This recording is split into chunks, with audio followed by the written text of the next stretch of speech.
மரியன்னை வழியாக இயேசுவுக்கு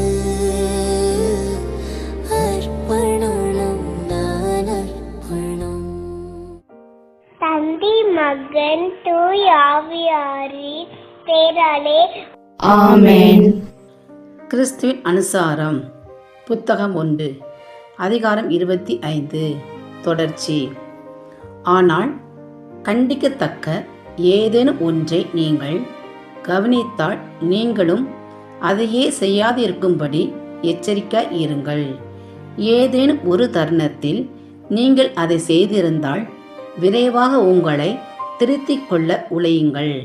உங்களுடைய கண் மற்றவர்களை எப்படி கவனிக்குதோ அவ்வாறே நீங்களும் மற்றவர்களால் கவனிக்கப்படுகிறீர்கள். கீழ்ப்படிதலும் நல் ஒழுக்கமும் கொண்ட தீவிரமான பக்தியுடைய சகோதரர்களை காண்பது எவ்வளவு இனிமையான இதமான ஒன்று.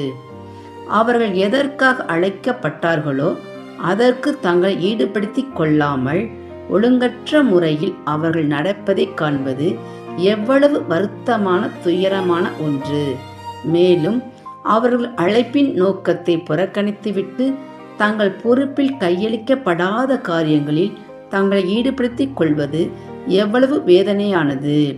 நீங்கள் தள்ளிவிக்கொண்ட நோக்கத்தை நினைவில் கொள்ளுங்கள். சிலுவையில் அறையப்பட்டவரின் உருவத்தை எப்போது உங்கள் முன் வையுங்கள்.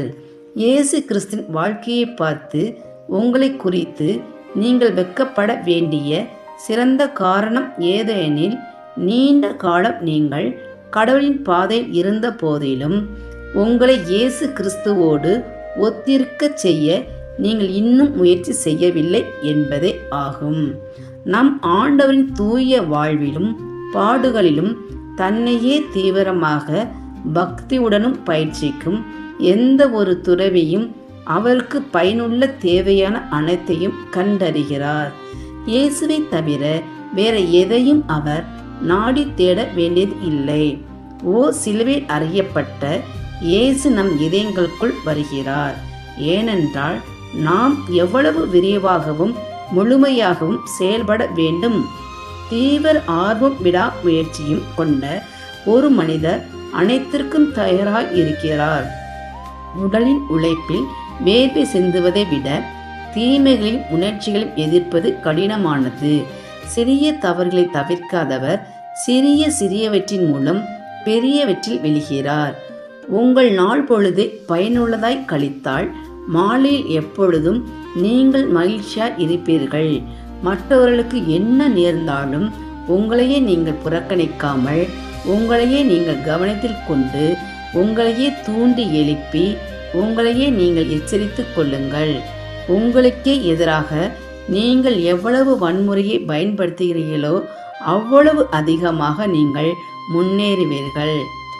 தூய ஆவியார் ஜெபம். தூய ஆவியாரே, எழுந்தருளி வாரும்.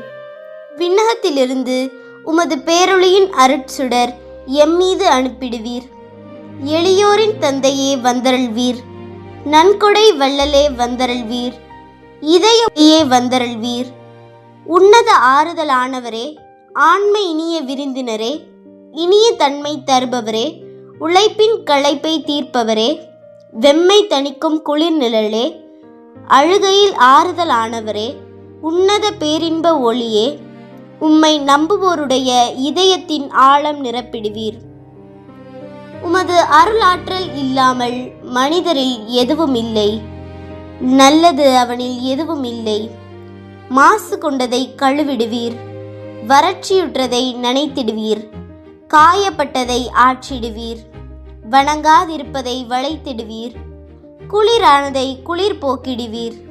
தவறி போனதை ஆண்டருள்வீர். இறைவா, உம்மை நம்பும் அனைவருக்கும் உமது 7 கொடைகளையும் வழங்கிடுவீர்.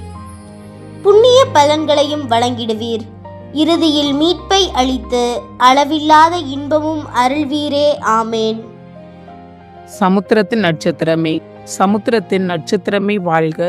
கடவுளின் கருணை உள்ள தாயே, எப்பொழுதும் கன்னிகையே, மோட்சத்தின் இனிய வாசலே வாழ்க. கபிரியேல் தூதன் உரைத்த மங்கள வாழ்த்துரையை ஏற்று ஏவியின் பெயரை மாற்றிய தாயே, சமாதானத்தில் எங்களை நிலை நிறுத்துவீராக. குற்றவாளிகளின் பாவ விலங்கை அறுப்பீராக. பாவ இருளில் உள்ளோருக்கு ஒளி அருள்வீராக.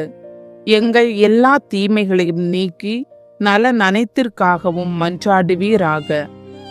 தாய் என்று உம்மை காட்டும் எங்களுக்காக உமது மகவாக பிறந்த தேவசுதன் மன்றாட்டின் மூலம் எங்கள் வேண்டுதலை ஏற்பாராக. கண்ணீருள் சிறந்த கன்னிகையே, அனைவரிலும் மிக சாந்தமுள்ள அன்னையே, எங்கள் பாவங்களிலிருந்து எங்களை விடுவியும். சாந்தமும் கற்பும் உள்ளவர்களாக்கும் பழுதற்ற வாழ்வை எங்களுக்கு தாரும்.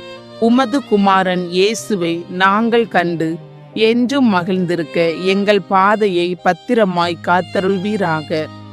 தேவ பிதாவுக்கும் துதி உயர் கிறிஸ்துவுக்கும் பரிசுத்த ஆவியான தேவனுக்கும் திருத்துவரான ஏக கடவுளுக்கும் புகழ்ச்சியும் மகிமையும் உண்டாவதாக. ஆமேன். ஆண்டவரை எனது உள்ளம் போற்றி பெருமைப்படுத்துகின்றது. என் மீட்பராம் கடவுளை நினைத்து எனது மனம் பேருவகை கொள்கின்றது. ஏனெனில் அவர் தம் அடிமையின் தாழ்நிலையை கண்ணோக்கினார். இது முதல் எல்லா தலைமுறையினரும் என்னை பேறு பெற்றவர் என்பர். ஏனெனில் வல்லவராம் கடவுள் எனக்கு அரும் பெரும் செயல்கள் செய்துள்ளார். தூயவர் என்பதே அவரது பெயர். அவருக்கு அஞ்சி நடப்போருக்கு தலைமுறை தலைமுறையாய் அவர் இரக்கம் காட்டி வருகிறார். அவர் தம் தோள் வலிமையை காட்டியுள்ளார். உள்ளத்தில் செருக்குடன் சிந்திப்போரை சிதறடித்து வருகிறார். வலியோரை அரியணை நின்று தூக்கி எறிந்துள்ளார். தாழ்நிலையில் இருப்போரை உயர்த்துகிறார். பசித்தோரை நலன்களால் நிரப்பியுள்ளார். செல்வரை வெறுங்கையராய் அனுப்பிவிடுகிறார். மூதாதையருக்கு உரைத்தபடியே அவர் ஆபிரகாமையும் அவர் தம் வழி மரபினரையும் என்றென்றும் இரக்கத்தோடு நினைவில் கொண்டுள்ளார். தம் ஊழியராகி இஸ்ரேலுக்கு துணையாக வருகிறார். ஆமேன். தந்தைக்கும் மகனுக்கும் தூய ஆவியாருக்கும் மாட்சிமை உண்டாவதாக. தொடக்கத்தில் இருந்தது போல இப்பொழுதும் எப்பொழுதும் என்றென்றும் இருப்பதாக. ஆமென்.